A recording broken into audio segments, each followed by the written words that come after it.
আজি আমি সদৌ কৰ্মচাৰী নলবাৰী জিলা কৰ্মচাৰী দুঘণ্টীয়া অৱস্থান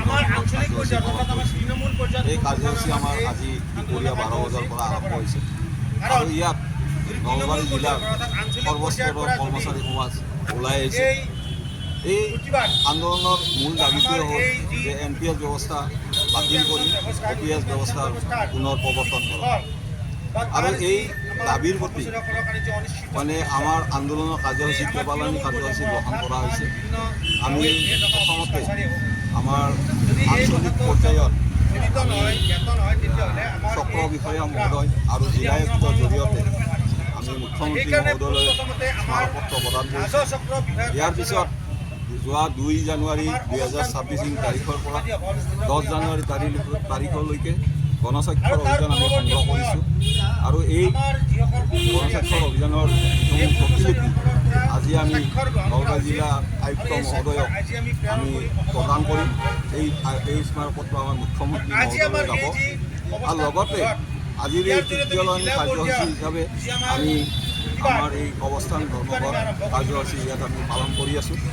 ইয়াৰ এইটোৱে কথা যে আমি কৰ্মচাৰীসকলে যিটো 2005 চনৰ 1 ফেব্ৰুৱাৰী তাৰিখে আমাৰ কেন্দ্ৰীয় চৰকাৰে NPS ব্যৱস্থা OPS ব্যৱস্থা বাতিল কৰি NPS ব্যৱস্থা কৰিছিলে, এইটোত কৰ্মচাৰী সমাজ সন্তুষ্ট নহয় আৰু এইটো এটা আমি ব্যাধি হিচাপে গণ্য কৰিছোঁ।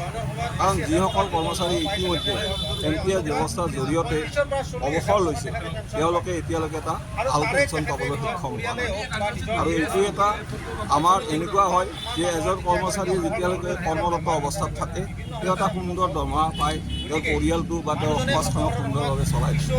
কিন্তু যেতিয়া তেওঁ অৱসৰ লয় তেতিয়া তেওঁৰ কি হয় যে তেওঁ 2000 বা 4000 টকা পাবলৈ আৰম্ভ কৰে আৰু ইয়াৰ জৰিয়তে তেওঁৰ পৰিয়ালটো নচলে আৰু সমাজ ব্যৱস্থাৰ ওপৰতো এটা প্ৰভাৱ পৰে। গতিকে আমি ইয়াক বাৰে বাৰে আমি কৈছোঁ বা চৰকাৰক আমি আহ্বান জনাইছোঁ যে আমাৰ ব্যৱস্থাৰ প্ৰতি আপোনালোকে গুৰুত্ব দি আজি আমাক এটা সুনিশ্চিত অৱসৰকালীন নিৰাপত্তা প্ৰদান কৰক। আজি চাওক সকলো চৰকাৰে এটা কথাই কয় যে আমি কৰ্মমুখী হৈছোঁ, আমি এটা ভাল কাম কৰিব লাগে আৰু এই ভাল কামখিনি কিন্তু নেপথ্যৰ মানুহখিনি হ'ল কৰ্মচাৰী। আজি চৰকাৰ এখনে যদি কৃতকাৰ্যতা লাভ কৰিছে ইয়াৰ মূলত মানুহখিনি হ'ল কিন্তু কৰ্মচাৰী, কাৰণ কৰ্মচাৰীসকলে কাম কৰাৰ পিছতহে এখন চৰকাৰে তাৰ সুফলটো পায়। গতিকে আমি তেখেতসকলক আহ্বান কৰিছোঁ যে আপোনালোকে এই নেপথ্যৰ মানুহখিনিক এটা সুন্দৰভাৱে আমাক মানে অৱসৰকালীন নিৰাপত্তা প্ৰদান কৰক আৰু আমি আপোনালোকৰ সৈতে সদায় কৰ্মত ব্যস্ত থাকিবলৈ আজি আছোঁ।